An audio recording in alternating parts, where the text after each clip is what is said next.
Welcome back, ladies and gentlemen. Achilles and Wolf here to take over for the second series. We've got the Washington Justice getting ready to go up against the Toronto Defiant. Two teams have a couple changes coming into stage two. Certainly. Some new faces, the departure of a very familiar face for us, especially coming from Korea. Stellar retiring after stage one, but Arc coming in for the Justice as well as I'm 37 for the Defiant. Yeah, I am 37, you know, very famous for making a quick run to Overwatch League after not having a ton of pro experience and having a solid background. So kind of speed running his way to this league now. And, you know, for Arc trading in, it's a huge pickup for this roster. We'll see how it pans out today and against a tough opponent. Yeah, I mean, Justice able to get that one victory. Their last match on the last day of stage one were able to take down the Florida Mayhem, who we just saw them, and they actually look improved. So Justice, can they also step up to the plate and show some cleaner performances here today against the Defiant? That's got to be the question that we're asking here, especially with Arc backing them up now in that support role. This was a huge historical moment for Otto as well, getting his very first win in the Overwatch League. And for the Justice, this is time to really tighten up, because going 1-6 in the first stage, you've got a long road to catch up with.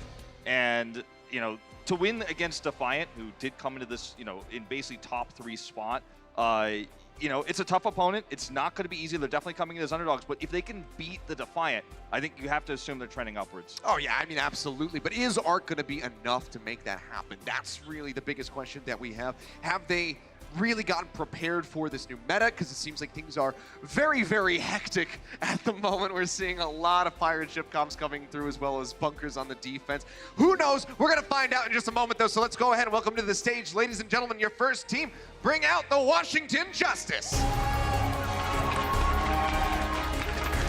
Washington having a tough start to the season, but ending strong. They're looking to make this stage a different one than previously. Arc joining the roster here, going to make it a lot easier to have communication between the Korean and Western sides of the roster. Help to break through that language barrier. It's a tall order to defeat the Defiant tonight, you know, and if they could do it, I think a lot of people will be shocked, but we will have to rethink their place in stage 2 if they make it happen. Here are our starting 6. Arc, the man himself, will be in the lineup. Yeah, so straight up just going to be joining in with this squad. We'll see how practiced they are and whether or not they can take down their opponents. Let's bring them on stage. Ladies and gentlemen, give a warm welcome to the Toronto Defiant.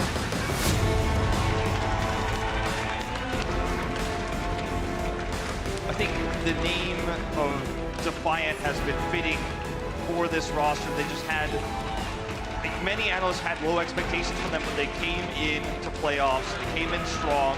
They were defeated by Shock, who went all the way to the grand finals, right? So yeah, I think we still have to rate this team highly. We still have to remember that this team did perform well, had an incredible 5-2 record coming out of stage 1. And they come to this match thinking probably this is going to be a 4-0. Yeah, they want to be able to think that. With the addition of Arc coming in, a bit of a shift in the meta. We are seeing a lot more DPS heroes coming through. Defiant, are they going to be as practiced at that with the departure of Stellar? Now, Asher will be starting in this lineup, I believe, the first time this season with Stellar gone. So big shoes to fill here. Stellar, you know, very short-lived time in the Overwatch League, but as you mentioned, you and I definitely spent a lot of time casting it. But Arc, you know, going from a top 2 team in the standings to down in a 1-6 team, it's going to feel like a struggle to get into things. You have to imagine at the beginning of this stage. But this is a player who's extremely talented. He's got a long-standing history in the Overwatch League as well as previously in Apex. Great Mercy player, that's what he was most known for at the beginning of Overwatch League, but we know his Lucio is stellar as well. He's a player that has the ability to shot call and talk in 2 languages because he is bilingual, and this is what we're thinking is going to be the reasoning behind this pickup of Arc for the Justice, and it's going to be, you know, for him, a long road to get back to 2nd place, but it is doable. Well, it seems like the fans are very much in support of Arc here on this stage. He seems like he's also in high spirits, got smiles going through. Let's go ahead and see where these guys are going to be headed, though, as we take a look at the map set presented by Toyota, kicking things off on Control. Going to be Oasis, followed up by Hanamura for Assault, then Blizzard World. And we'll round things out with Junkertown, the Bastion Playground. Yeah, Blizzard World going to be, I think, my most interesting map that I'm looking forward to in this 4-map set, because we'll see how the meta affects it, because we haven't seen it a whole lot, obviously, in Overwatch League since last season. Heading into Oasis as well here for our control map. A lot of open space, a lot of potential to see Pharah compositions, but we're not seeing a ton of that right now on control compared to what a lot we're expecting. And for the start here, it looks like we will see some Zarya compositions coming out. And it's going to be the Moira variation for both of these squads. Yeah, so going back to the OG, but Winston's on either side, so that's going to be the only variant from the original GOATs. Right. Pushing forward there on the low ground, the Justice up above the Toronto Defiant, poking him out. Trying to build up where possible. See if Ark can maybe get into a position, try to knock them and disrupt them off this high ground, pick somebody off. For now, Guido doing a pretty good job of building up the Coalescence. They're going to be about 50%. The point now going to be unlocked. Toronto Defiant starting to get the cap. Justice not yet committing to a fight yet. Will now start to go for the engage.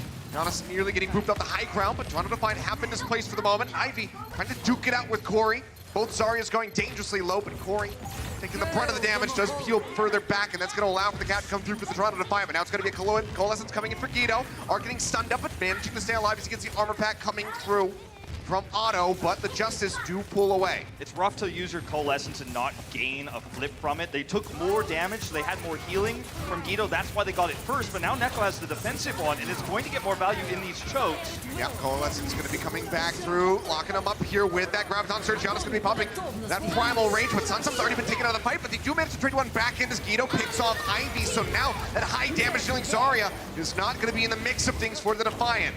They're still trying to maintain control. Transcendence. Transcendence. It's not in the game right now. Sound barrier. Remain, rather. Was used. Yakpunk just still playing forward up into the choke. Primal range ready to roll. Will go ahead and pop things. Just trying to get these supports off the point. Putting Guido in a corner. Not going to be able to get the kill. That healing from the Coalescence coming through onto the Moira will keep him sustained. But Asher gets taken down in the meantime. Now Envy stunned up. Knocked out of the mech. Sansum comes up with that kill. Yakpunk going to be taken down the front line for the Toronto Defiant. Getting shattered. And that should be the flip coming through for the Justice, about 60% or so for Toronto. And the big thing, too, that the Justice get from this flip is not only is it fairly early, given Toronto's staggered ultimates, very nice defense for the Defiant, but also they get to hold this grab that Corey has now.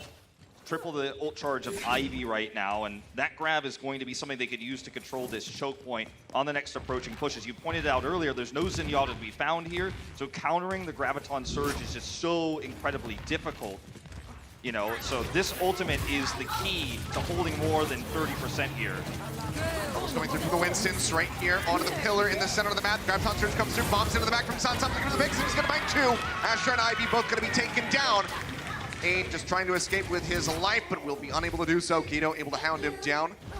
Find a nice little kill there to build up for that next Coalescence. So maintaining control at the moment is the Justice, 40% coming in. Textbook, you know, combo there with the grab into the self-destruct, easily set up. Corey knew that with no way to shut down this Graviton Surge. It's super easy to hold this. Now, this next push is the one that's really important for the fight. They need to get a pick here to start this off. Diving in, taking Neko dangerously low. Does manage to stay alive for a little bit longer. He's just going to be hiding his way back over onto the point. The safety of the rest of the squad. Coalescence expiring now from Guido. Neko tries to build up for that Transcendence. Closer and closer. High ground here is huge for the Defiant. There's the grab. Yeah, grab going to be coming in. Bomb going to be thrown in. Not quite as deep as they might have liked, but Evi's still going to manage to find two. Ark and Sansa both picked off. As Neko was able to get the T-Mech there. That will be the cleanup. Defiant will go ahead and flip this point. We had a very brief shot of Ark's first-person view, and he wasn't able to contest the high ground, nor was Samsam, and that's why the Defiant were able to place that grab in such a way that it could set up for the big bomb coming through for Envy. They also were able to maximize damage that way up on the high ground. And now the Justice approach with that Graviton Surge, but this time Neko's here with the Zenyatta. He swapped heroes, he has the Transcendence available, so this isn't going to be the walk up, get the grab you want, and walk away with the point push that we saw previously. Yeah, which means that Guido is just that much further behind as well as he has swapped over, 30% getting ready to come through. Transcendence actually going to be starting things off from Neko as they push forward, not waiting for the grab. Now it's going to be coming through. A back cap is happening at the same time. Guido will still get taken down, but can Toronto maintain control of the point here? Aid going to be eliminated as Corey manages to find that kill.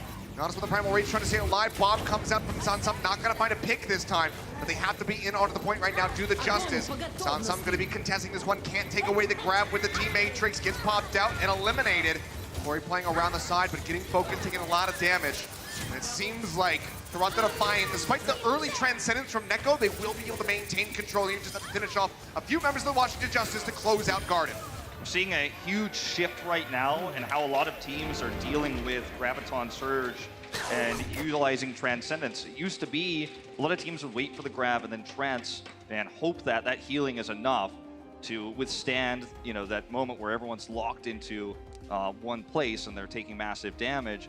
But what a lot of teams are doing right now, and a lot of teams are starting to figure out, is how to engage off of the point, instead utilize Transcendence to get into a favorable position. Then even if the grab hits, you could take a fight on your terms away from the point, so contesting is very difficult, especially when you're up at 90+%.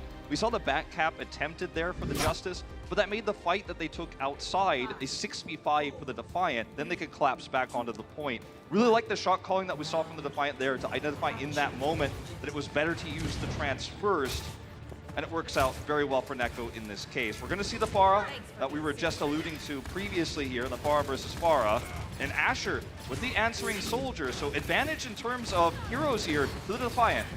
And gonna be that 2-2-2, but oh man, Ivy just gonna be getting the direct hits in onto Otto. Good luck getting that res off, Guido. Might not even be given the opportunity, might not want to go for it. Sansum also gonna be taken down by Asher. Now Guido eliminated, so the first cap gonna be rolling through for the Defiant as they retreat back over to the point. Ivy was the projectile specialist back in Korea on both the Genji and the Pharah, also occasionally the Junkrat he would pull out towards the end of his time before moving to the Defiant, but he's a fantastic Pharah. He duels Otto here.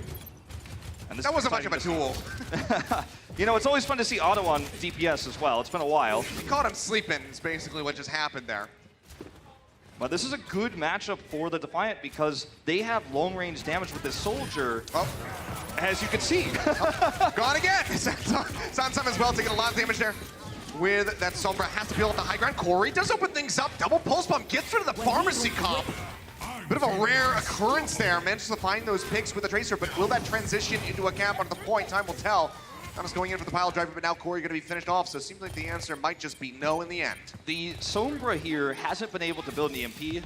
Will be able to get out. Sansum does escape, but that's something that they were really banking on. It does not happen. We're going to take a look at this pulse bomb. Nicely done by Corey. It's not enough in the end to flip the point. He's got him on the wall, too.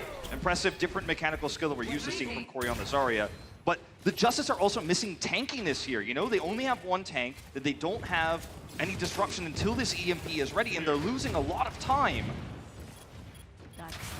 It's rough so far, trying to get the hack there onto Ivy, drop him out of the sky. Really wishful thinking to think you're going to get that one. Well, Giannis, that's pretty wishful as well. Gets a kill on a Neko with the minefield, taking him out. Yakpong going to be taken down with that primal range available. They've been hacked out by Sansum. Ivy still playing forward onto the point, however.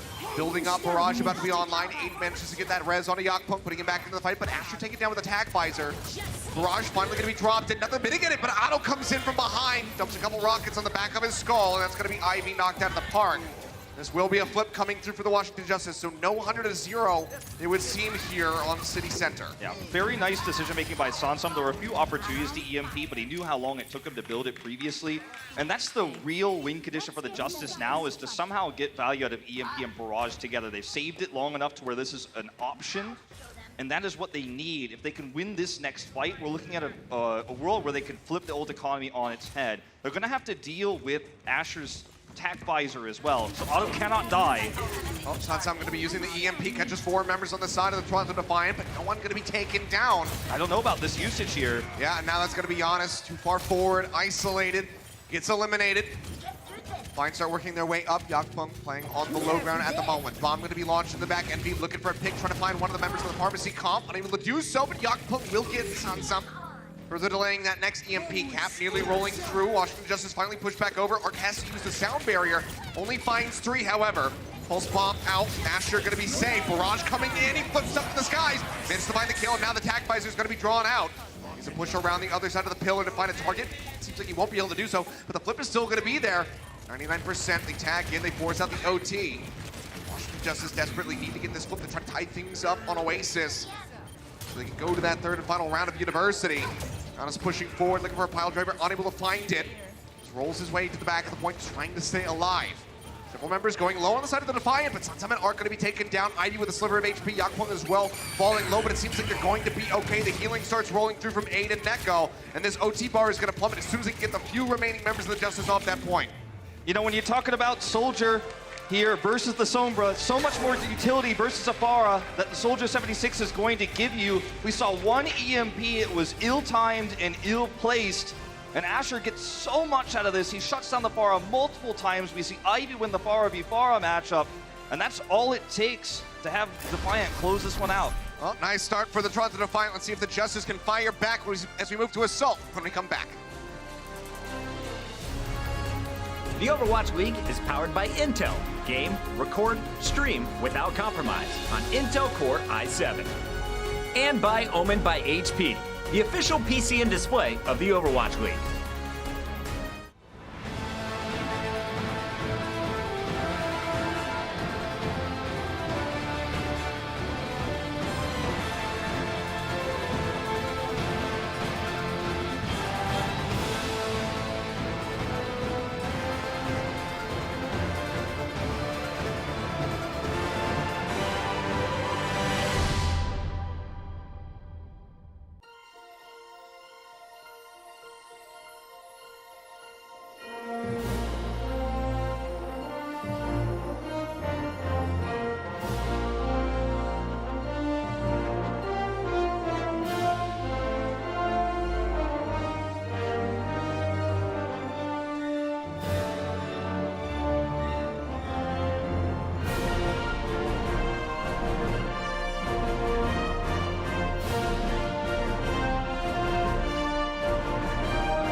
Welcome to Assist of the Week, presented by State Farm. The Vancouver Titans were looking to close out a clean 4-0 against the Seoul Dynasty on Rialto. Now, all Zarya players know the frustration of ulting into a diva, so Bumper earth shatters her to the ground. Somunsu follows up with the Graviton Surge on the entire team, and this sets up Janu for the dunk from behind. The self-destruct, and that is a great knockback to set up the triple kill for Janu there.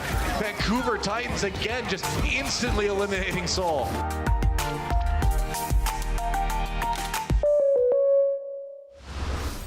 Welcome back, ladies and gentlemen. Toronto Defiant able to kick things off with a fairly clean victory on Oasis, moving up 1-0 in the set. Washington Justice will get an opportunity to bounce back as we get ready to move into Assault. We have to remember that ARC cannot fix this team in a day, in a week, and in a month, and it's going to take time for communication to really come online here. He was a piece of a very well-oiled machine that was New York Excelsior, and now he's moved into a team that's had issues, had struggles, and it will take time to kind of figure out how he even fits into the team. Even though he is bilingual, just putting him on this starting roster is alone not going to suddenly make the Washington Justice a top 5 team. Well, Hanamura will be the staging ground here for either a tie-up if Justice can find a victory, or match point to be forced out if Toronto walk away with a win here. See what happens as we get ready to jump in. This is where Mayhem started looking alive, so maybe this is where the Justice kind of come into their own. Certainly could be, and they look to emulate what we saw from Florida earlier with the Bastion, Orisa, and Otto will be playing once again the Pharah.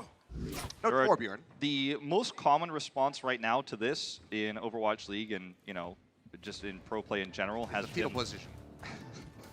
No, it's in fact the Hanzo response, but Yes. is the attacking team. You have to scout this out first. Yeah, the fetal position maybe in your ranked games. Yeah, but it certainly is. but you're gonna want to, a lot of teams build the Hanzo ult and then break this bunker with that. Alternatively, you can take a different approach, and that's what the Defiant are gonna do with the Sombra, and try to EMP your way. Well, that's not gonna work. Yep, but you can try to EMP your way into breaking this setup. It's going to be a long time before that's ready, though, with Envy dying this early. It doesn't even build 20% on his first life here of the Sombra. So back to the drawing board here, back to their spawn. And right now, Ivy's just trying to break this barrier so they can otherwise build charge. But they come up so quickly. We'll just have that next one coming in. Almost got the pick off there onto Corey, but does manage to stay alive. Set up again. Into the back of the point at the moment. It's going to be Yakpung here with a wrecking ball. They're getting a tick for free, so already solid start. Otto, however, going to be able to pick off Asher. Ivy nearly eliminated.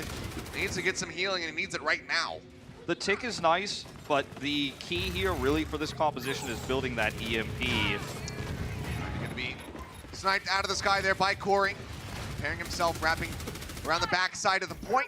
This is not going to be the the push that breaks this, but it's going to be the reason why this composition is so strong is because it takes away so much of the time bank. Like eventually that EMP will be ready, right? Envy's just hiding. He's going to build some of this charge. He's going to get a hack off. There's potential to get a kill and grab it, but that's not what you're thinking of as your plan. Oh, really good immortality field, keeping Corey alive. He'll push into the back.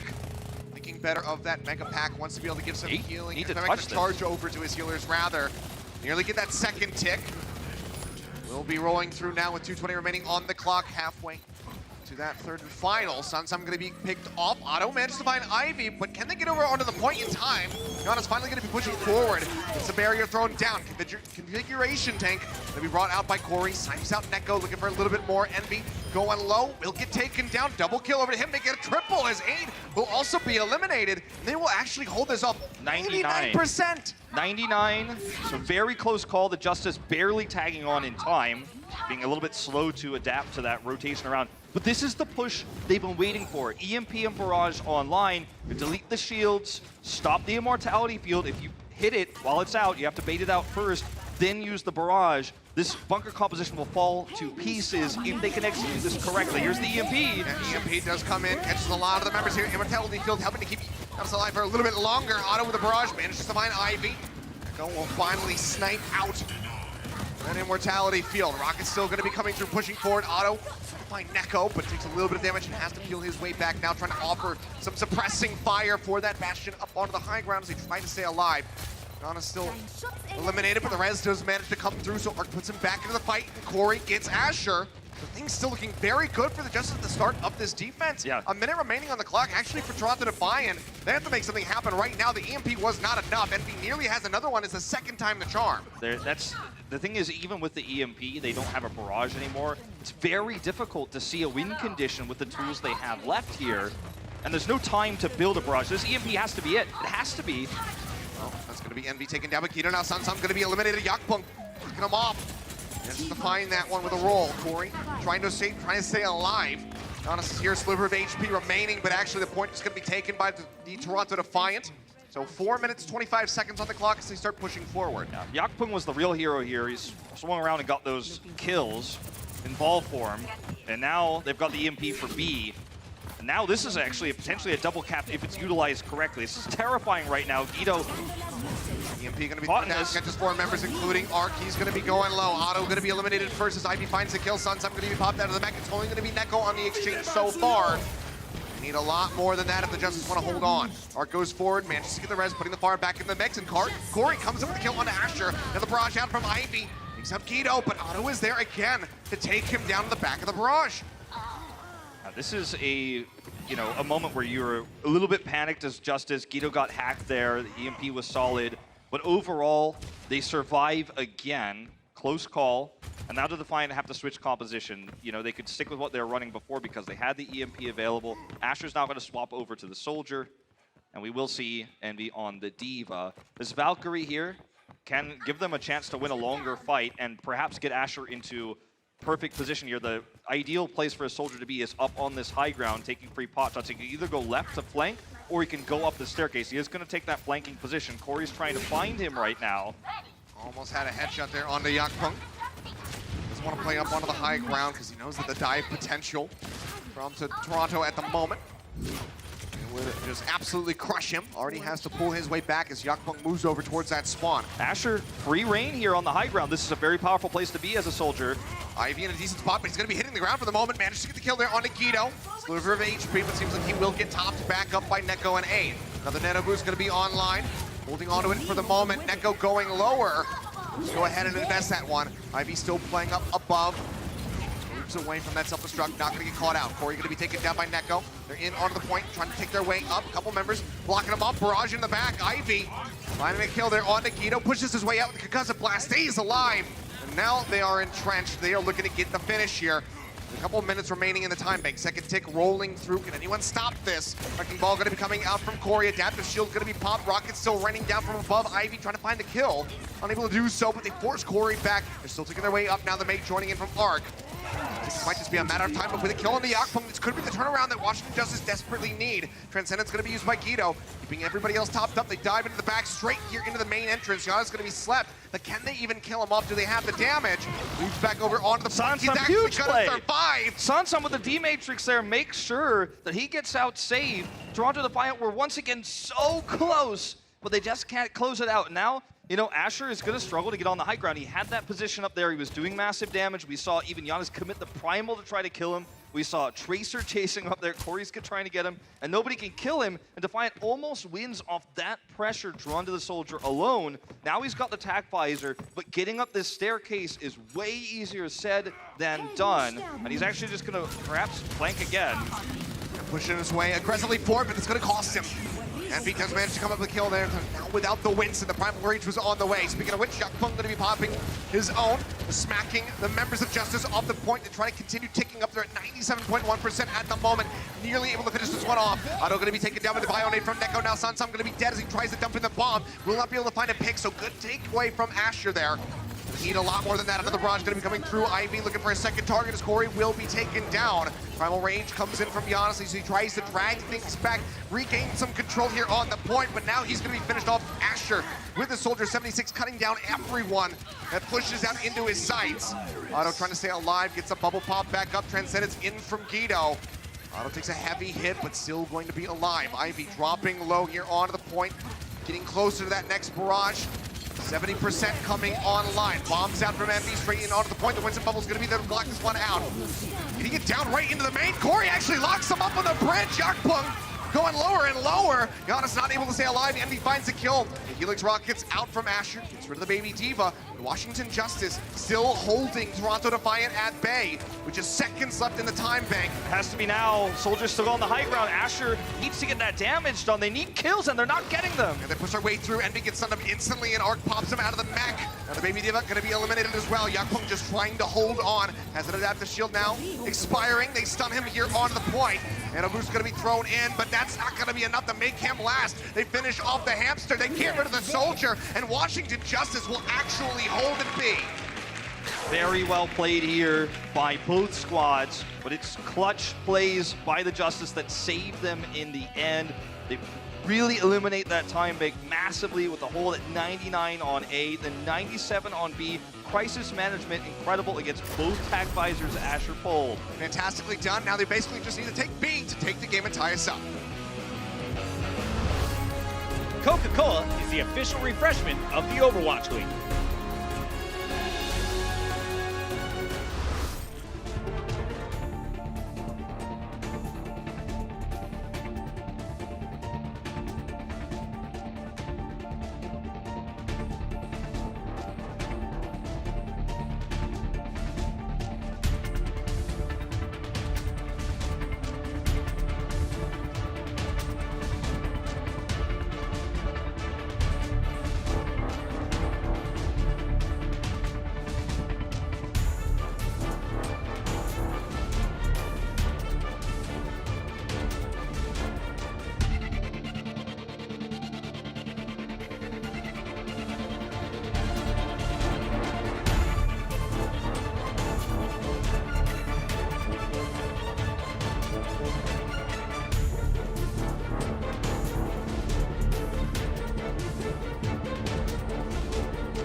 And welcome back, ladies and gentlemen. A very successful defense there on beat for the Washington Justice. They give up a lot of percentage, but they managed to get the hold. So now, 97.2%. Punch their way into a tied series. Yeah, and now for the Defiant, it needs to be an even better defense if they want to take the 2-0 lead. They will match the same composition we've seen pretty much all day here, and what we've been seeing a lot on Hanamura in general.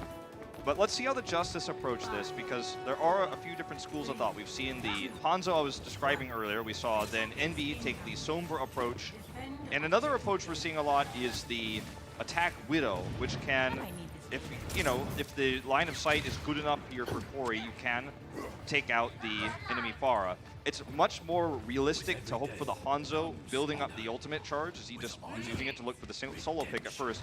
This Dragon Strike, once it's built, will force everyone on the Defiant to move out of their bunkered position, and that's when the chaos begins, and that's when the attacking team, for the first time, will have an advantage. And usually, the defending team identifies where the Hanzo is, tracks him non-stop, threatens him non-stop, makes it very difficult for him to build that charge.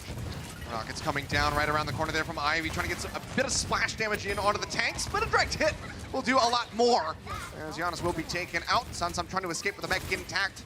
Seems like it's not going to be able to happen. Will get popped out there in the end by Envy as he hounds him down. And notice that immediately upon the D.Va D-Meg, Ivy goes and kills the Hanzo. That is his primary target. He wants to prevent that ult charge. He wants to make sure that Corey is in the spawning room for their next push, because they delay so much this way. That's one of the most terrifying parts of this attack. And we'll see if this barrage here from Otto can open things up, but normally you want to save that for when that Dragon Strike is online.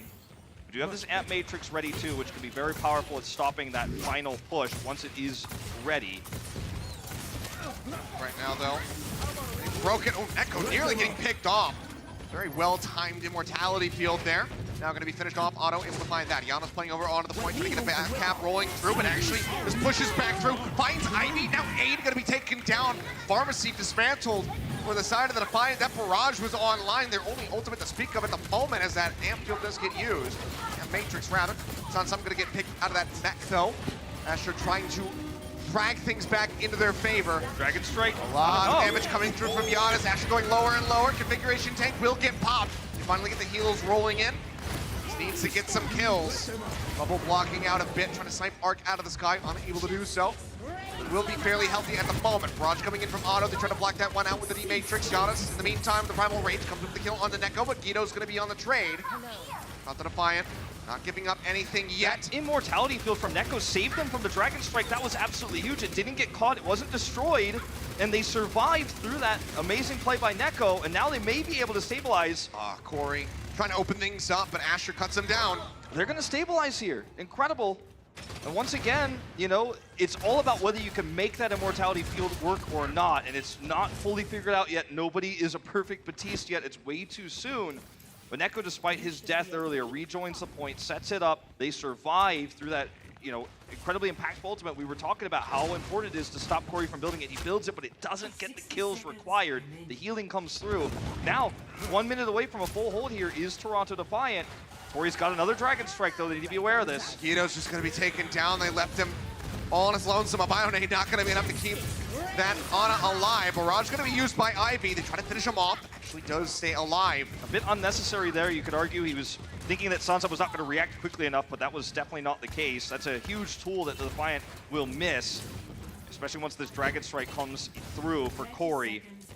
And Matrix still 35% away. Asher building up, just 15% away from that configuration tank. Neko needs to place the immortality field behind the team so the Dragon Strike doesn't kill it on the way through. That's one of the more important parts, subtly, of Batiste right now. Here comes the Dragon Strike. He sees him. Yep. He's tossing it. Moves that one in. Trying to find a kill. That's going to be the Amp Matrix invested on the other side. No one going to be taken Neko down. does it again. Yep. Keeps He him does alive. again. Auto doesn't kill it off in time. Now the configuration tank ready to roll. Asher still biding his time at the moment. We'll go ahead, starts popping things out. Spots Corey around the back, but gets sniped. Could that be it? Barrage comes in from Auto, but Ivy scoops the kill. Envy gonna be knocked out, but he's got the bomb. Another Immortality Field. Right back in. Immortality Field used, as you say. Giannis goes forward, clears that one out. Yakpung's dangerously low, but Ivy is still getting kills in the meantime. Gets rid of Corey, gets rid of Mark. How many more can this man get? Gets pushed off the backside of the That point, goes has a a god. bomb ready to go. Asher gets a double kill. And the Justice, their defensive B was impressive, but a full hold. It trumps it. in 2 huge Immortality Fields, saves his team against Dragon Strikes. He places it behind. It does not get destroyed. They live through that. They get to do their damage. He has a third one there on the point in the final fight. Absolutely incredible play from a hero that, you know, Neko's playing a hero that's only been in play for 2 days here in the Overwatch League. He makes it happen. That's what keeps this Bastion comp alive. Well, it's sloppy, it's scrappy, but Defiant lead 2-0. Let's see if they can close it out when we come back after halftime. The Overwatch League is brought to you by T-Mobile. High ground or low ground, T-Mobile has you covered.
Toronto looking to keep things rolling here in stage 2, and they're off to a pretty good start. Up 2-0 over the Washington Justice at the half.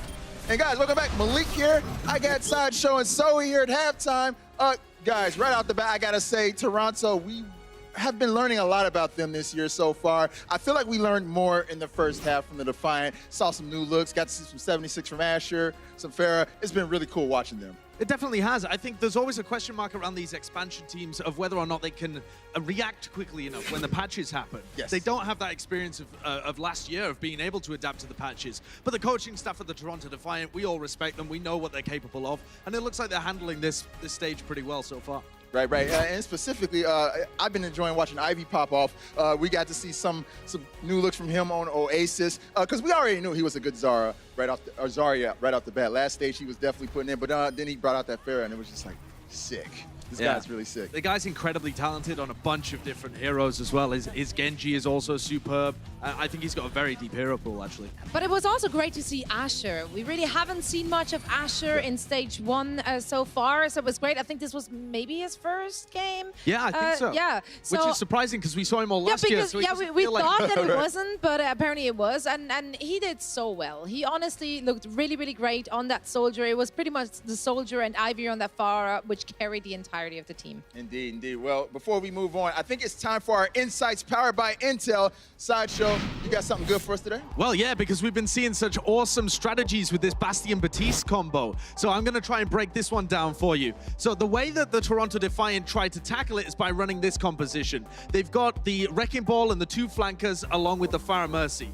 The general idea in the normal fight is that these guys are going to come over and play the point, but it's taken them all of this time. They've been able to do that and get up to 99%, but it's taken them a huge amount of time. So the flankers end up trying to play the point, and the Pharah Mercy is just trying to break the Orisa shield. So the whole of the idea of the poke is to try and take down the Orisa shield, force a rotation around, and then they can actually fight them and surround them in this area. But the Washington Justice decide not to. Oh, and of course, the Pharah, the idea of the defensive Pharah is to try and kind of man-mark the other Pharah to make sure that they can't go on these wild flanks.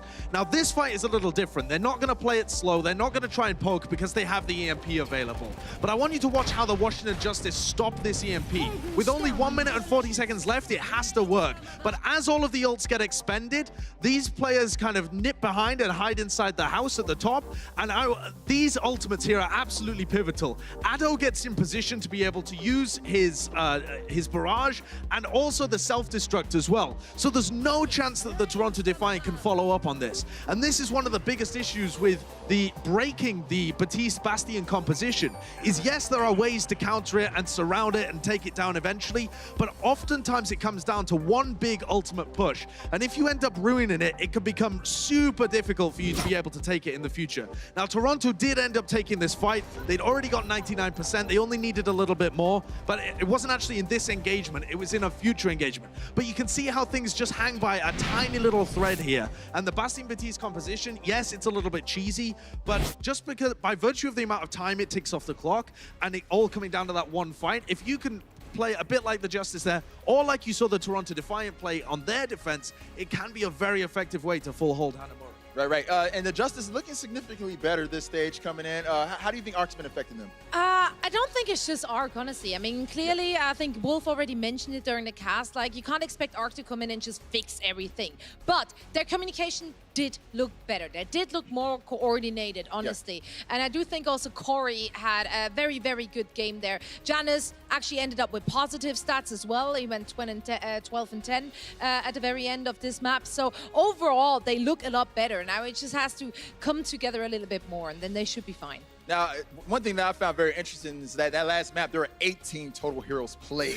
We're getting a lot more variety this time around. Are you guys excited to see all these new looks? Yeah, definitely. I think what I dislike, though, is trying to force it. Like the Toronto Defiant, when they're attacking point B, if they do that against a better team, like, sure, it doesn't matter in this game because you just full hold the Justice and you win. But against a better team, trying to force the Pharah Soldier comp that they were running at the end. You know, you make it sound so easy. Oh, you like, and then you win. Like, it was close. It was close. This could have gone either way. Same on at the beginning of Oasis, at least. It could have gone either way. So they have to be a little bit more careful. Yeah. I, for one, I was very happy to see more 2-2-2 being played again. Bring back goats. That's what I say. That's a hot take. Come on, man. We need a little bit of time with some new variety. All right, so you said it. So things are a little bit close. It could have gone either way. What can the Justice do to clean things up here in the second half?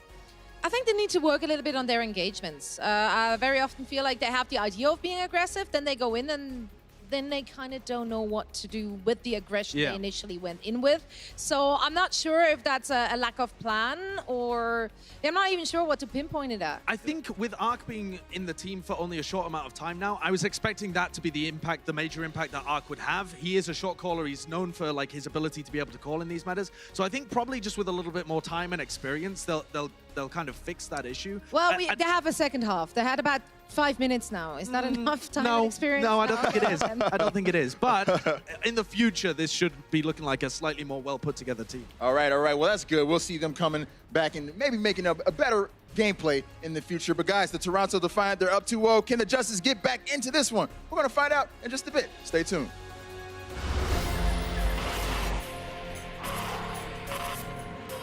They don't just play for a team.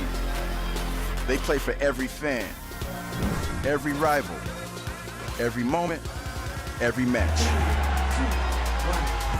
And when everyone watching expects the best, they perform with the best.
Welcome back, ladies and gentlemen. Currently leading 2-0 are the Toronto Defiant. Washington Justice looking pretty good there. Moments on Hanamura, but unfortunately could not get a victory. I mean, Neko having one of the best Batiste in terms of immortality field usage versus Dragon Strikes, setting up 2 of them. It's so difficult to place that because you actually have to place it in such a way that Dragon Strike doesn't destroy it on its way through, because it can destroy it before it hits the members that are standing behind it, right? So it's very tricky. Also, place it in such a way that it can't be destroyed by anything else, right? It doesn't actually have that many hit points, so really impressive stuff by Neko. We'll never know what the game plan was for point B for the Justice because they got the full hold. Yeah, so an unfortunate loss for them. I think they were probably feeling pretty jazzed up after that defense during the Toronto attack, but it's not over yet. It's match point at the moment for Toronto Defiant. They could take a serious victory with the next win as we get ready to move forward into hybrid, but maybe they can claw it back. Maybe they can actually get a nice reverse sweep. Be pretty impressive if they can pull that off, but we do have a substitution. Here he is. Gentlemen, taken to the stage for the very first time. Please give a warm welcome to I'm37, subbing in for Asher. This guy started pro play in early March. He was on an open division team, then moved into the contenders team's second wind. He already knows how to use the hand warmers, man. He's got it. And now he's jumped into the Overwatch League, immediately picked up for a stellar replacement. We will be heading to Blizzard World for the next map. We saw Asher play quite a bit of Soldier 76. This is a map where, you know, anything can happen on A, and I think we will see potentially a lot of Junkrat Orisa or some Orisa Bastion there. But once you get past A, Widow's sight lines are massive, can run the Pharah. It's all going to be, I think this is the map that will lead to the most composition swaps in our map pool currently, potentially, because it's a very different structure from how you defend A, you know, our capture point, and then when you head into the push part, the payload part of this hybrid map, it gets a little bit more complex. And no one's going to know how to perfectly optimized play this one just out of the gates. It's our first one here of the 2019 season. Always been a bit of a messy map for teams. Very scrappy. This series has already been pretty scrappy, so I'm expecting it to carry through. Toronto Defiant going to be kicking things off with this attack. Swap over from Aid onto the Mercy to be backing up Ivy in the sky. So triple DPS coming through. I'm37 on his debut, going to be showing us what he's got with some Tracer action. Yeah. Very known for hit scan, Tracer and Genji as well. So see if he can showcase his high-level mechanics. That's what he was famous for, since he doesn't have much of a competitive history. Just his ladder play, his stream.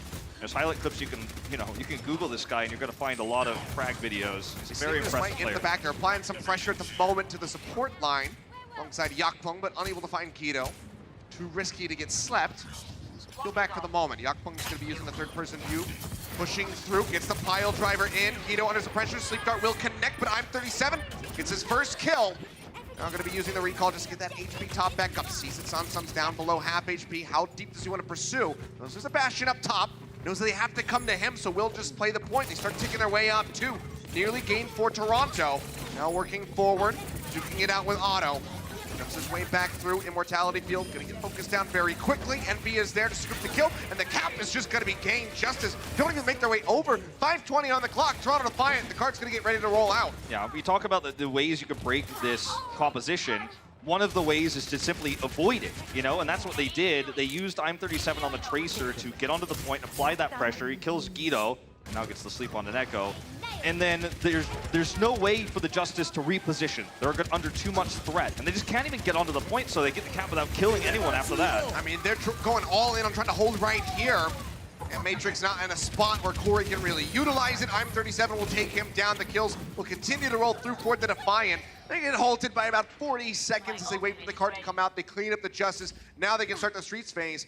Justice is going to be swapping over, just looking for that 3-3. Now, I like Ivy on the Soldier here because as the attacking team, especially when you get a team wipe like that and everyone's swapping, there's no good way for the defending team to deal with a Soldier who's already got high ground positioning.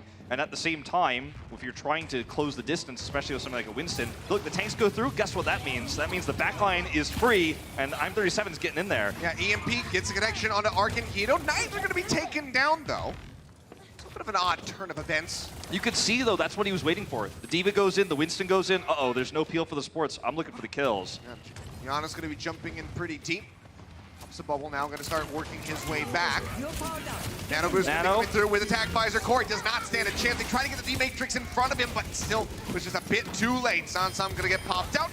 Not the flashiest Nano visor that we've ever seen, but the Helix Rocket's looking pretty darn good for Ivy on the back end. I'm37 will scoop a double kill with that pulse on Aikido, follow up onto the Winston, and the cart is just cruising along. I think the Defiant have created a genius composition for this attack, and it's just one team fight that gets them this push. There's no ults for the Justice to deny. Ark was just looking for a stagger here, or a delay rather. He got a stagger. Yeah, he got the stagger. He wanted the delay. Yeah, it's not quite what we wanted. But this is really cool what the Defiant are doing because they're, utilizing the terrain of the map. And now's the time that if they want to, they could easily just swap to 3-3 themselves because this is the part of the map that goes into a third type of terrain where you don't have sight lines for a soldier, you don't have high ground, and so they're just going to completely swap it up. They had the Sombra halfway to an EMP, but why waste time with that? Just be efficient with the 4.5 minutes you have left on building these ultimates and trying to match those of the Justice. Defiant have clearly prepared for this map very well. Yeah, a little bit more verticality around that last section here, the final corners you're getting ready to move into C. Maybe the Soldier 76 sticks around, but without that, seems like they will just be swapping it up, but I'm37 going to get punished. Otto. So I'm more experienced with this Brig on this stage. Cuts him down to size. Justice gained control of the cart for the first time. Yeah. This is going to be the moment where they have their Grav online, and with Neko having the late swap over to the Zenyatta, he doesn't have a Transcendence, so they can kind of continue to lap ult charge here over the Defiant if they can make this first Grav fight work efficiently. If this fails, though, the Defiant are looking at a great advantage in ults and a great time bank. 37 again, taking a lot of damage. Just get topped back up very slowly, but gets stunned up. Corey is there to beam him down. High energy at the moment here. Corey knowing that if he's on the high ground here, he's always going to have an opportunity for a grab that can't be defense matrix, but also at the same time that at high energy, which he can gain at range by using a barrier for his teammates, that he could just keep lobbing shots at the Defiant. So by the time they close that distance, he's already done too much damage. They're already too low on health. However, Neko has the answer to the Graviton Surge now. They're pushing in below, so Corey won't have the best sight lines here. Has to hop across the other side, takes a ton of damage. Does manage to make it out with his life, but loses out on the high ground. Energy dwindling now below 50. Can bump that up very quickly, though. He's holding on to both bubbles. 5 ultimates held for the Justice. Defiant trying to build up their own. Working their way up towards 6. Just have it 12 on the board. The cart, however, getting a lot of free distance. The Justice play back over onto C. It's going to be a 12-ult fight, Achilleos. Get ready. It's going to be about the efficiency. Whoever uses the ult second usually can have that advantage. Grab, taken away. Envy does it again. He'll get knocked to the ground there by Giannis's Shatter, but it's not going to lead to any kills. Sound Barrier comes through from A to keep them all topped up. Yakung going to be dropping the hammer. Not going to find anyone, however, and still no one dying yet. But as I say that, I'm 37 going to be the first casualty in the fight as they continue. Just going to be that Summon Truck held Envy, throwing it in deep, looking for a pickoff, unable to find it. So despite the grab heat coming through, Toronto Defiant not going to be able to push into C yet. As the dust settles, 12 ults are used in this fight, but the more efficient ults come through for the Justice. Corey does massively more damage, wins the Zarya matchup. He now holds another Graviton Surge. And so for the Defiant now, they have to get into this position where they can perhaps force a fight where they can get a single kill before the fight really takes off, or they just have to get Neko into sight lines to get the last part of his Transcendence. But either way, they are losing valuable time. They had such a massive time bank that's diminished by 3 minutes. Well, this time the grab is going to find a connection over onto the cart, so Corey not getting that one taken away, and Yakupung going to be eliminated right off the bat. Envy and Aid, everybody really on the side of the Defiant taking so much damage, likely not to make it out with their lives. Defiant took the aggressive approach. They decided to try to force a fight, hope to get an ult change in their or exchange in their favor. They did. Corey used the grab now. Ivy's going to have his, but the fact of the matter still stands. They lost time for this. And what Justice will probably do is try to take a fight now away from the cart against the grab they know Ivy has. Sansam's at the ready, far forward here. We're actually going to take a more defensive stance. This is an opportunity for the Defiant to close this distance and get a time bank here. Shatter online, can he line it up? Looking forward, trying to find that perfect moment when the shield goes down from Yakupung. Just absolutely nail everybody on the side of the Defiant. Grab's going to be coming out. Shatter going to be looking pretty good. I'm 37 going so low. Transcendence is out from Neko to try to keep him alive, and Ark's going to get pinned by Yakupung. So good opening kill. Shatter, that's going to be massive. Everybody from the Justice going to be knocked on their rears. I'm 37 finds Otto, Naokito, Giannis, like, need I name more? All going to be taken out. Bomb desperately dumped in by Sam to try to find a pick. Unable to do so. The BB was killed off. They will roll in with style. A bomb on the cart. They get the finish here on Blizzard World. Very important to note, they also did it with, the time bank there, not in overtime, so no fear here going forward that they will be at a situation where the draw is all they can hope for. 11 seconds, all that was remaining there for the Defiant, so dwindling it down a lot. Justice, again, looking very good on these defensive holds. We'll have to see how they fare this time on attack when we come back. Coca-Cola is the official refreshment of the Overwatch League.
And welcome back, ladies and gentlemen. Toronto Defiant able to make it to the end of Blizzard World, but considering the start, considering how much time they had in the bank, 5+ minutes, that dwindled down to 11 seconds. I'm 37 coming in his debut, great on the Tracer, solid, Brigitte play there as well. The guy landed late last night to LA, so he has not even been here for 24 hours. He sits down next to, you know, Yakpung, Ivy, two players who've been to a grand finals before. But the guy is fitting in. We're going to take a look at Yakpung's shatter here. As you can see, in the chaos, he sees this one moment where look at Giannis's to the left. He knows there's no way this shatter can be blocked, so that's when he places it. And slow-mo's perfect there, because that's how you feel when you're a Reinhardt player. You just actually get that moment. The eye of the Kaiser. Time slows down. Yeah, time slows down. You see everyone falling in slow motion as they hit the ground. But Toronto Defiant now on the defense, had a full hold on Hanamura. Can they replicate that again here on a Blizzard World with Hybrid? They themselves going to be looking at a bunker composition. Ivy is on the Bastion. I'm 37 with the Widowmaker. That's right, and that's one of his most iconic heroes. And only, you know, in the short time of pro plays have it also on his stream and in solo queue. Corey looking for this Hanzo Dragon Strike again. Remember, last time it was shut down by Neko's Immortality Field on Hanamura. Let's see if that happens again. They're taking a different approach than what we saw from the Defiant, where they tried to use the Tracer to avoid this composition, get on the point and put pressure in that way, threaten the supports. It's going to be slow and methodical. Hey, that's one way to shut down an Immortality Field. Yeah, okay, just make sure you can't even use it. Corey finding a nice little headshot there onto Neko. And he's close to that Dragon Strike. Yeah, pushing forward. Storm Arrow's going to be out. Giannis is there to scoop up the kill. Ivy going to be taken down now. Yakpung also going to be dead. So it seems like a very fast cap coming in for the Washington Justice. I'm 37 does manage to get a close range snipe. Finally shut down that Hanzo, but the res is available. They're in onto the point, and Justice themselves will be establishing a very nice time bank at the start. Heroic play by Corey. And, you know, this is one of the things everyone loves about this new meta. It's not just that it's not 3-3 versus 3-3 all the time, but sometimes you get to see a wider range of skill from a player that, if you've only watched Overwatch League, you would only associate with Zarya, right? In this case, you get to see Corey is actually a very skilled Hanzo player, not only building this Dragon Strike, but getting solo picks that defined this push, and also the time bank that comes with it. He gets to hold the Dragon Strike now, and that's massive for taking control at this point. A decent tag there onto Ivy, instantly forcing out the recall. Ball's gonna be up for I'm 37. Gonna duke it out. The Storm Arrow's not quite getting the connection. He's gonna get nanoed up and actually finds the shot. Corey is in the house. Takes him down. Looking for a little bit more. It's gonna be another one. The Sonic Arrow is on the end. Takes him down. Gets Neko. Corey, you are a monster. He slept here, but no one's sleeping on Corey right now. I mean, Monster's got to take a nap every now and then. The Dragon sleeps Corey. Oh, man. He's just rested. He's getting ready for the next volley. Well, the thing is, you know, in a lot of different teams, you'd probably just, you know, just toss the Dragon Strike out and swap. But Corey says, no, I'm having too much success with this. It's working. The Sonic Arrow swap there, that was pretty sick. And now here's the Dragon Strike, here's the swap. Yep, just going to be throwing that one through. Takes down 8. The follow-up shot after the Dragon Strike. Card isn't advancing. I mean, this is basically a spawn camp we're witnessing right now. I mean, they're he's trying not even gonna swap. They're trying to get the payload to move, but Ark's been left by himself on the payload. Okay, Storm Arrow's out. Ivy's gonna be dead. The Corey show. He gets a shot on the 8. Oh man, where has this been? Well, now it's gonna be dead. Yakpung comes in, gets a pile driver, follows up for a double. They will be able to stabilize here. Not to shatter anyone's dreams. It's been some fun moments so far, and it seems like Corey. Maybe not changing it. Maybe stick it through. This was always going to be kind of doomed to. Oh, now he's going Widow. This was always kind of doomed to eventually fizzle out, right? You know, he had his crazy moment there, but now he needs something that's more relevant. The problem with running the Widow here as the attacking team when you don't have control of this archway is you don't have line of sight. And I'm 37 will always have the advantage as the defender here in that Widow v Widow fight. And now Ivy has free reign to fight Guido in that moment. So I think that the Justice may actually just have to swap the 3-3. That was interesting.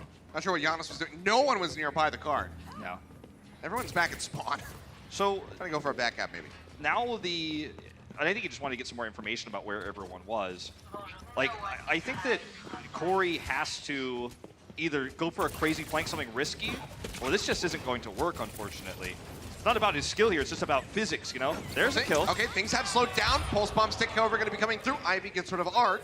So still decent hold for the Defiant as they continue to drain down the clock. 2:25 going to be remaining.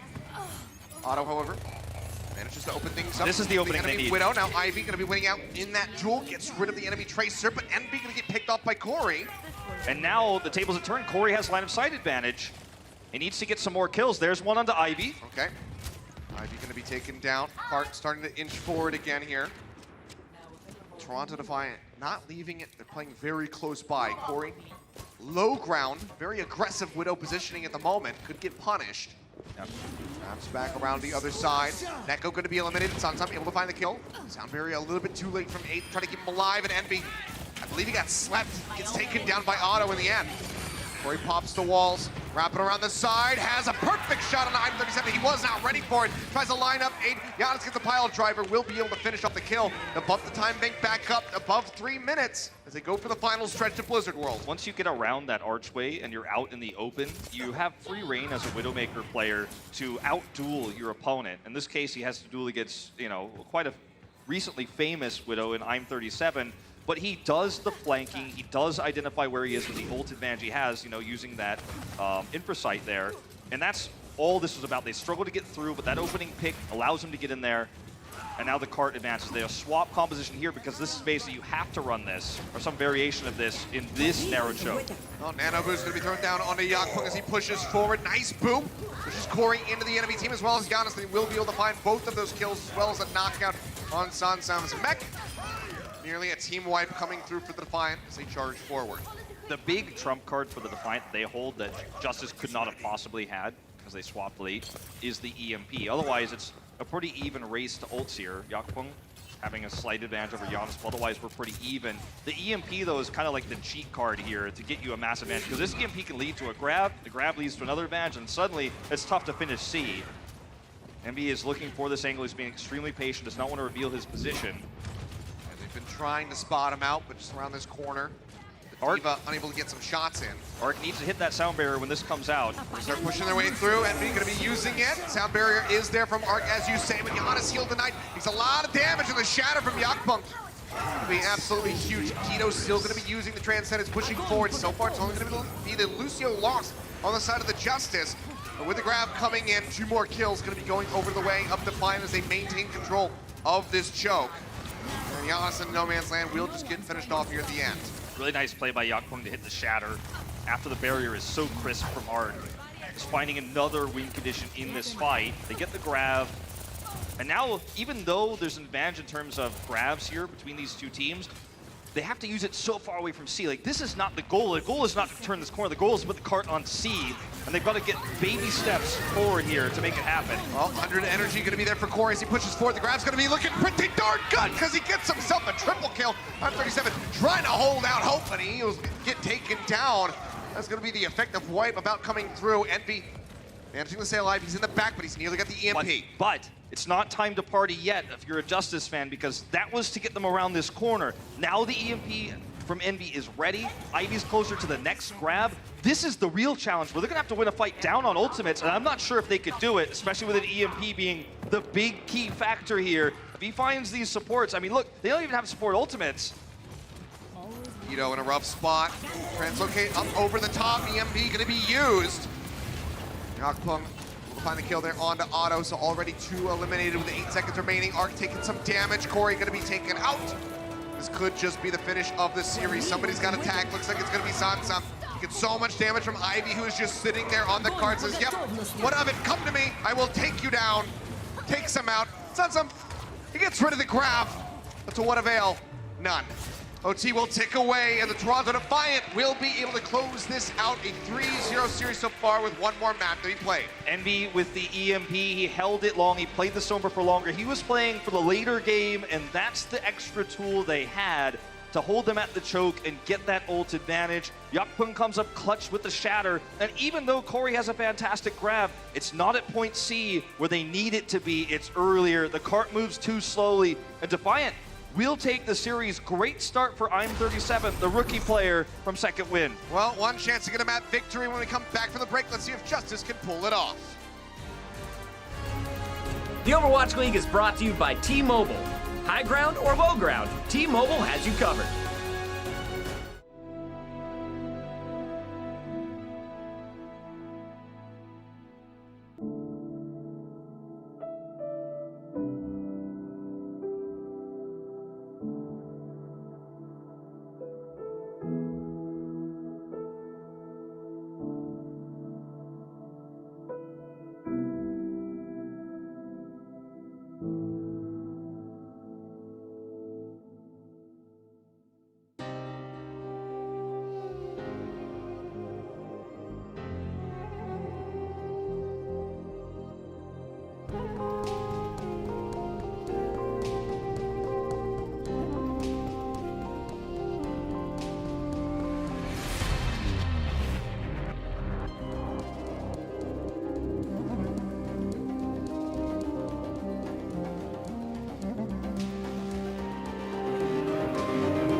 And welcome back, ladies and gentlemen. Toronto able to close out the series with a 3-0. Still escort to be played, where Justice can try to draw one map back into their favor, mitigate their losses. But Toronto looking pretty darn good. Corey, especially on the side of the Justice. Solid Hanzo. Very wonderful. Yeah, solid Hanzo, but it wasn't ever going to be enough to push through that second part. They swapped over to the Zarya, Reinhardt, right, the 3-3. But on the other side, Envy had already been thinking ahead about knowing that this comp was going to be swapped. They got staggered there, so he was able to swap the Sombra earlier, build the EMP, and that was really the big game changer, that he had that extra tool. That was, you know, I like to call it that kind of like the cheat code. You get to cheat ult economy with the EMP, and there's no way the enemy team could take a proper fight against your EMP, and then you get to catch up on ultimates no matter where you're at. And when you're even, it gets even worse. Yeah, I mean, just rough stuff there with the EMP coming through. Maybe if they had gotten the kill on the Sombra, they could have pushed it forward a little bit further, maybe tried to win that fight. But it was just rough tidings as soon as you see that Ivy has that ready to go. But we're going to go ahead and take a look at Corey, not for the Hanzo, but on the Zarya going up against Ivy with their stats on that in the series so far. Yeah. Because it has been pretty good. We saw that triple kill coming through for Corey right at the end. It was looking good, but it wasn't enough to get the finish. When you look at these two players, obviously are going to notice that in terms of time played, that's the big thing that we have to point out. It's about 1.5 minutes extra for Corey, so that explains additional damage taken. But in terms of hero damage done in much less time, Ivy is able to do a lot more. And that's not necessarily because he's straight up outplaying Corey in the Zarya v Zarya. There's a lot of external factors, like the fact that, you know, Corey stayed on Hanzo so long. There's also the fact that Ivy was able to then do damage during the EMP, build that additional Graviton Surge. So, you know, the team played around the Sombra in the later parts of that map. Ivy wins out in this matchup, less time played, less deaths as well. Kind of, that's one of the other attributing factors that you see with the time there. But I gotta say, you know, it's exciting always to see Corey on a different hero than the Zarya, you know, and that's what this meta is really going to show. Is Zarya is played by DPS players, like, period, in this meta. So when you're not running Zarya, a lot of teams picked up Zarya players, especially new expansion teams, because they're like, well, this is the meta. Yeah. What's going to set those DPS players apart is going to be how well, when they're not playing Zarya, how well they play the other heroes, and Corey's already showcased quite a bit of that. Yeah, need to be able to have that flexibility. We do have some substitutions, though, coming in to this final map. We go ahead and take a look. It's going to be Roki joining us on stage, subbing in for Aid. Yeah, so we got to see, you know, the whole rounds of this new Toronto roster that's got I'm37, Stellar's departure, his retirement. So Roki's going to get some playtime here. The series is over, but the map differential is not. It is not. We'll go ahead and take a look. Our final map of this series is going to be Junkertown. Already a lot of Bastion coming through from both of these teams. This is going to be one of the best maps to possibly play it on, so expect a lot more Pharah, a lot more Bastion. And in terms of, you know, the strategy we saw with I'm37 on the Tracer on Blizzard World, you can't really do that here on this map because there's no point. You actually have to, as the attackers, stay on the payload yourselves. There's no backcapping, there's no threatening with fast-moving heroes. This is all going to be about a lot of Bastion, a lot of flanking, a lot of Widowmaker especially is so key and always has been key historically on Junkertown. So I'm37 versus Corey, you know, we talked about the Zarya players who flex off of the Zarya now as the meta is shifting how well does Corey stack up against, you know, the rookie I'm37? Corey himself, also a rookie, but he's got a whole stage of experience under his belt. That's the exciting matchup for me heading into this one. A couple last second changes coming in for the Defiant. We're showing the Hog for a second, but Neko will be moving back over onto the Batiste. Double sniper setup for the Washington Justice on this defense. With Otto on the Hanzo this time, Corey back on Widow. Very early immortality field here. Looking to stick with this composition. It's very difficult to break without a flank from Corey. And I'm37 is always hounding him, so it's tough to actually get away with this. Yeah, right now, just pushing forward, trying to figure out where exactly everyone's hiding. Corey is flanking right now. This is what I'm talking about. That's how you can get the kills. He comes around the side when he's not trackable. Yep, Mortality Field used at the moment, helping to keep Roki alive. Corey under some pressure, though. Going lower and lower. They're trying to pocket him back up. Oh, grapples in. Nearly lands in the middle of the squad. Otto will be able to find Ivy. And I'm37 gets rid of that enemy Hanzo. Res going to be coming through from both sides. Otto and Ivy put back into the mix. The cart's still going to be advancing. Ivy not quite behind the barrier. Has to readjust for a moment. I'm37 still taking pot shots in the back. What you're relying on with the double sniper as the defender here is either getting picks or building the Dragon Strike. They've done neither so far as this card approaches A. Otto is so close, and yet so far. Dangerously close there on that shot onto Arc, but Gianna's still going to be cut down. Ivy finished off by the Storm Arrows. 37 trying to line up a shot, missing a lot here though. Makes a massive tag. It's a peel back for the moment, but the pocket comes back through. Corey, however, picks up a double. Neko and I'm37 both going to be eliminated. This is this Widow. Yeah. Yep, it certainly is. Corey, not sure what happened here, but Otto, in the meantime, does manage to find a kill on the Akplung, and the Supercharger as well will be taken down. Imagine a grapple mishap here. The Defiant really need to stabilize here. They're hoping they can flip this with a Tang. And you know what? It's going to be a double kill coming in, looking for a little bit more. I don't know about this one. Yeah, Transcendence does come through, but Matrix! now it's going to be the M-Matrix thrown down as he enters into Sentry, spamming it out. You got to get the heck out there. Not going to be blown up. Oh my it's on God. some self-destruct. The cart is going to go ahead and glide, and it's going to get the res on the Envy. We're going to take a look at this death here from Corey, I believe. Oh, yeah. Just steps back a bit too far, doesn't have grapple. But that was incredible from Ivy. The decision to keep tagging the point and to come through, it looked foolish at first until we understood fully the plan was Ivy's going to come in with the tank, hope to get some blow-up kills. Extremely risky. He gets 2. It's still a losing fight until Neko drops the amplification matrix, and then Ivy just, I mean, the damage was insane. Dragon Strike here not really getting much. Yeah, it does push him away from the cart. Actually, I'm37 going to be taken down. They managed to get Ivy as well, so no more DPS for the side of the Defiant. We'll be trying to peel back, but yeah, Neko out of his immortality field, no HP. Will get picked off for a nice little finishing stagger, and Washington Justice can try to control this choke. This is when it becomes pretty difficult to utilize Bastion. We're going to see Halt Hooks instead. As I say that, yeah, we're still going to see it. Neko's just teasing us. And Ivy has insane barrier busting potential with the Storm Arrows and pick potential as well. Bomb going to be thrown up over the top by Envy, looking for somebody, but doesn't find any targets. Ivy going to be taken down. It's on some. Doesn't manage to find that takeaway, so one fewer DPS. Neko, however, with a hook, manages to get Otto, and Ivy's going to be res back in, so now advantage over to Defiant if they can keep Yakpung alive, which it seems like is going to be possible. Giannis has to peel his way back. Corey be clicking heads, gets rid of Roki. He's trying to find I'm37, missing those shots. Envy and Ivy rather wrap around the backhand side to get rid of him. Yeah, this is going to be control of the cart now to the Defiant. They haven't transcended the Justice do. They're using the Valkyrie, but this is a bit early, you have to argue. And now, Dragon Strike coming through late. This is a big mess. Yeah, dueling dragons, like ships passing in the night. Bomb gonna be coming through. Sansan unable to find anything, but makes it back in successfully. Otto snipes out.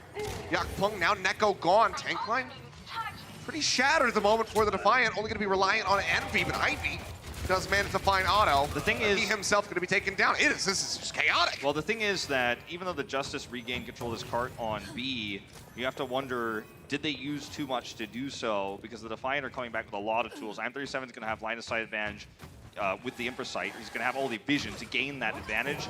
Full Hog here to help contest the point, and eventually the Dragon Strike. So they used both support ultimates, and that's the big concern I have about what the Justice just did. Got him a defense, but for how long is the question. Here comes the flanking Hog. This could be a pick into a whole hog. Oh, Missed it. Yeah, throws it right into the doorway, so a lot of damage coming through. Arc going to be taken down, as is Corey. Regardless of the missed hook, Neko pops the whole hog, but Sansam scoops the kill. Dragon Strike, however, will knock him out of the mech, and Ivy will also be able to find Giannis. So the Justice suffering heavy losses. This is likely just going to be the card rolling through into B. Neko is just playing so well on this hog, too. I mean, look, he misses the hook, just clips the wall there, but then gets the big damage there with his right clicks and comes through and gets the double kill that's required to really open this up when there's no sustained healing with both the support ultimates being used in the previous fight. Still bought a lot of time for the Justice here, but let's see how long the hog gets value, because it's a lot tougher to flank in this area because it's more wide open, and the Justice are not going to be playing that far forward. Well, he's trying to look for an angle.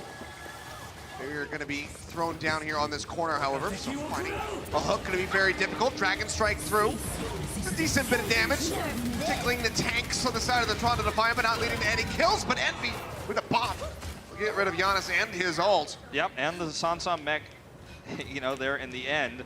So threading the needle on that bomb there. There's no way out for the Justice. They're all caught in their own choke point that they were trying to set up. Now we're seeing the swaps come through, but it's a bit late. Yeah, building up this much time remaining can prove difficult. Need to find some stability here. Hulk going to be coming out, but Otto's got the shield range. Time 37, complete line of sight. Like, there's no one to stop him. Ivy as well. Here comes the Dragon Strike. Up back, yep, Dragon Strike going to be coming through. Bomb going to be tossed up into the air. Sansam looking for the pick. Manages to find Yakpung, and Giannis follows up onto Roki. So decent start. The card's still advancing. You hear that whole Hulk coming in from Neko again. It's going to be still going to be leading to his death. So let's get taken out in the end. We'll see if he swaps off the Hog. I think it's going to happen. You know, I mean, he is going to swap. This is going to be... I actually kind of like it if Ivy stays on the Hanzo, because he's going to switch to the Zarya. They're going to need to win this fight without ults. You know, they're not going to build them in a minute either, especially with no support ults. So Washington Justice is going to have to lead. If there are any ults used, it's going to be from the Justice's side. I think they needed burst damage. I think they needed comp to get a pick, and this isn't it. So I think the Justice have a great shot at stopping the C completion. Giannis dropping down, getting closer to that primal range, 10% away. Yakpung with a recent swap does get a lot of charge. Decent beginning for him, but they have to make their way over onto the card. 34 seconds remaining to try to advance this to get the finish. Notice the ults here. The Justice are getting much, much closer to finishing theirs. 30 seconds left to go. Ivy not even half the grab. That's the concern I have with this. It's certainly possible. Ivy pushing forward, zapping away. Yakpung taking a lot of damage. Giannis is in the back. Has the Primal ready to go. Will go ahead, pop that one, trying to knock a couple members of the Defiant forward into the rest of the Washington Justice to try to get some kills. Seems like it's going to be Envy's mech, the first casualty coming through. Transcendent's going to be coming out now. Neko trying to keep this team topped up. Ito going to be matching with a trans of his own. Sound barriers nearly up for both these squads. There's going to be the grab coming in. Sansam going to be locked up. Corey going to be taken down, but not before he can get Neko. The sound barrier comes to Roki, however, and they start advancing. The kills coming in. Sansam going to be popped out. Giannis rejoins. Sound barrier going to be in from Arc. 4 members remaining as they wait for the reinforcements. The cart still slowly inching forward. Can they stop this? Or can Toronto Defiant get the finish here on Junkertown? A lot of damage going through onto Giannis. He's got to kite his way back around the corner, but it's nearly got another primal range to buy a bit more time. Bomb comes down from Envy. Otto's got the shield up, blocks that one out. Sansam, however, gonna be taken down. Giannis playing forward, primal range coming out. OT plummeting, no one can get back in time. Knocks them away just enough to get the defense. One of the huge problems for why this was almost a C cap was, I believe, you know, it looks to me like one of the biggest issues was Giannis's early primal. He committed in when there were about 25 seconds left instead of using it to contest the card. And then the sound barrier that came through from Roki as Ivy was just barely getting his grab online was perfect. Ivy comes in with massive energy, does a ton of damage, and they almost turn this around. In the longer fight, though, with good play from the supports, Giannis builds a second primal, and the second primal is the knockoff when the overtime is going to tick that quickly that stops the completion there. So, you know, one primal, not so much what they were looking for, but the second one is the charm here, and it's still, you know, going to be, you know, tough to actually prevent the same from being done for the Justice. The Defiant are not done yet, even though this was a solid push, and they didn't get C, which is common on this map. They're now going to have to play a pretty solid defense themselves. I'm 37 versus Corey has kind of been the matchup, right, especially on point A. We saw a lot of flanks from both Widowmakers. In terms of damage done right now, Corey is leading, but remember, he was the defender, and the defender will always have that advantage. Let's see what happens now that we are switching sides here. Well, defense overall has been pretty good for the Justice. You know, we're unable to deny the completion on Blizzard World, but at least drain that clock down significantly. So that has been better than their attacks overall. But we'll see how they fare this time out. Maybe it's the third time as the charm for the Justice on their attacks. Couple of rockets coming out from Guido. Rare DPS performance from him. And now going to be showing us the Roadhog. Yeah, it's usually the Zenyatta's or the Flex supports that will swap over to Roadhog. Very popular in China and Korea many, many seasons ago in contenders. And popularized by Humbaba, but... Oh, hello! Oh, no! It's not what you wanted! It's like a horror movie! Neko just waiting. Oh, man. Read him like a book. That was insane. He's seen a few Widows fly through the sky in his time. He knows the animation speed. Got him. Well, that's going to put a damper on your first push. And now, you know, Corey has to respawn, which means that he comes out of a more predictable pathing location. So getting the flank off is that much more difficult. That's what he was trying to do previously, but Neko had his number. Let's see if he can get it this time. Starting to work their way back up to the cart. Corey does manage to find one, but Corey going to be hooked back in, but they have the backup from Sansum to help take Neko down. The res blue coming through from Roki puts I'm 37 back on the map. Dragon Strike rolls in. Touching Corey there on the shoulder. Behind them right now. It's going to be okay. EMP going to be used by NB. Does manage to catch 4 members on the side of the Washington Justice, but it's still going to be Justice coming up with the kills. Otto taking out I'm 37. Roki now eliminated. NB with a sliver of HP. Does make it out with the translocator. My ultimate is ready. And this is looking great for the Justice. Yeah, fantastically done so far. They're going to control this choke point right now, too, so that no one can come over and delay this. Otto dies for it, but it doesn't matter because no one can touch the point, so very well played. And now Corey continues to try to, you know, control line of sight. It's going to be tough now, especially because I'm 37 is going to use the infra sight. Both matched. Yes. So both teams with that infra sight up, but barriers established on the high ground, so sniping anybody up there for Corey, it's just a non-factor rather. Now they've expired. He can try to peek out. Bomb out from Sansum. Managed to find Ivy. Good pick. On the start here, can Roki get a res? The question might be a bit too dangerous of a position for him to go for it. Looks like that's going to be the case. We have not seen that one come through. Ivy swapping over onto the far, but Yakpung going to be taken down. Roki pushing forward, has the barrier to keep him safe, so can get the Orisa back in. Now the Supercharger is going to be dropped in as he moves his way onto the low ground. Guido, however, whole hall going to get popped. Looking for a target, just has to focus that Supercharger at range, but the accuracy, it turns out, on a Hog Ultimate, not going to be the best. But the hook accuracy, looking pretty darn good. Managed to find Envy, the left clicks coming through, they will knock him out of that mech. Widow versus Pharah here. Corey at no health. 5 HP. One more bullet, really, from Corey. I mean, would have been able to take that one down, but things still look great for the Justice. They clean up some kills here. And it's much easier said than done to actually go through that choke as an attacking Widow and find those shots, and Corey did it. He got taken out there in the end, but he did his job. Guido gets the hooks after the halts from Giannis. You know, you talked about the hook accuracy. It's pretty easy, actually, when there's a halt to draw him in.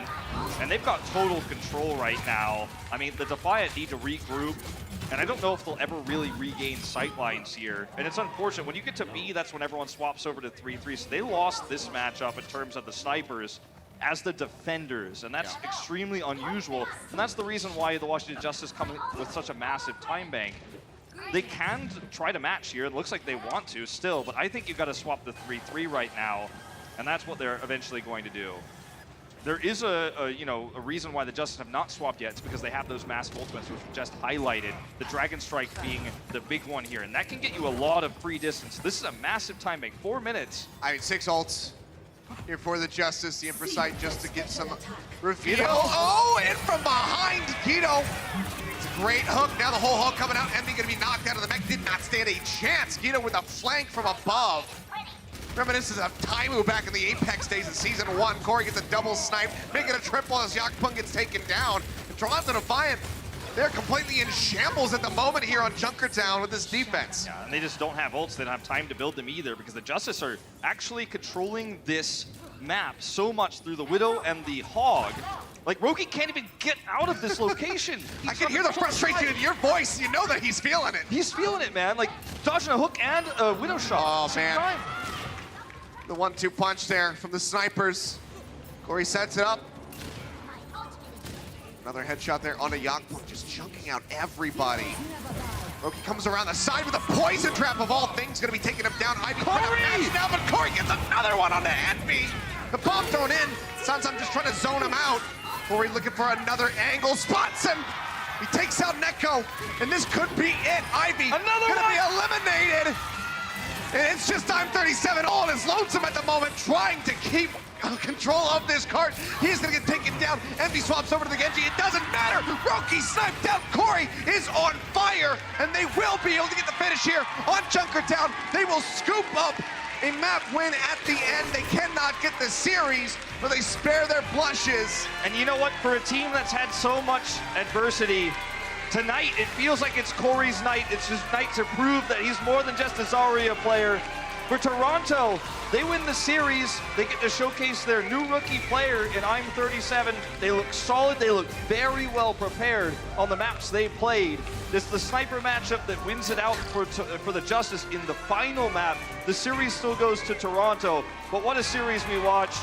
Two Widowmakers showcasing their skills. We saw Corey's Hanzo as well. Guido showcasing his talents. We haven't really seen that much of him on the Hog.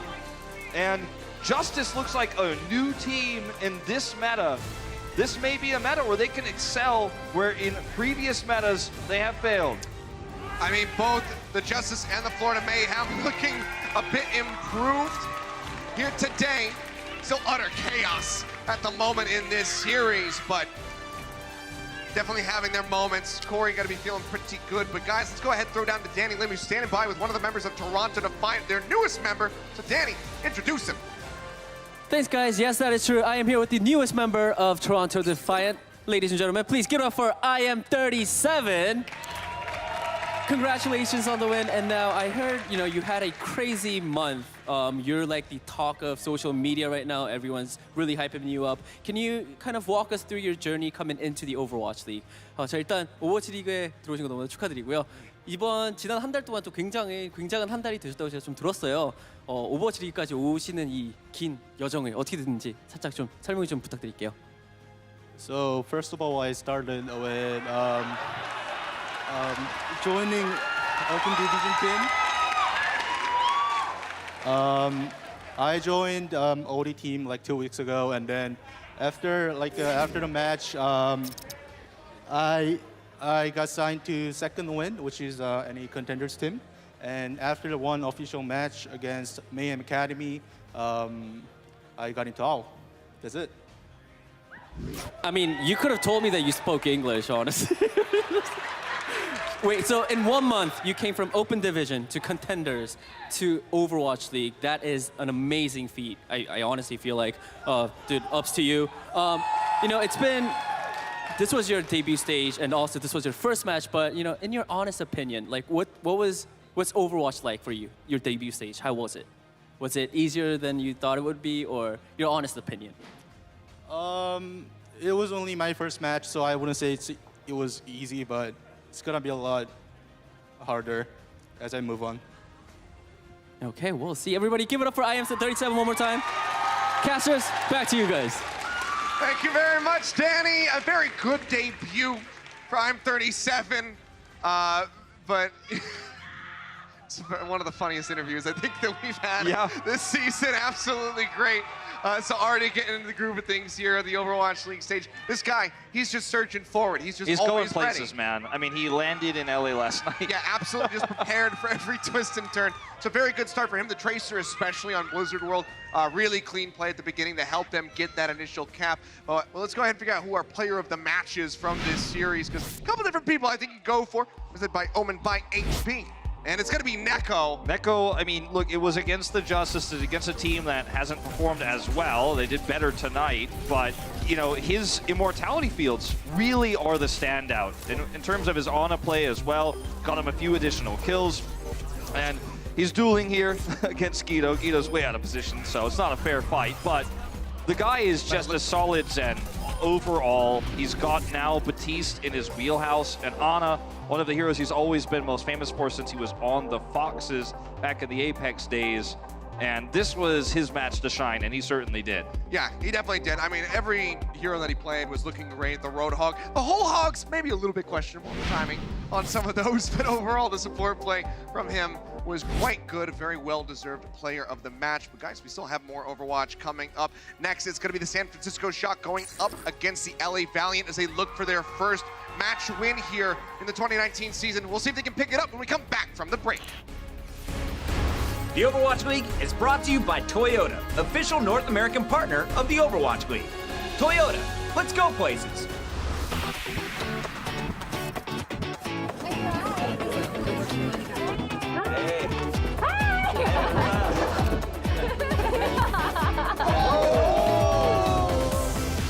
You want a selfie or game? You know what's up.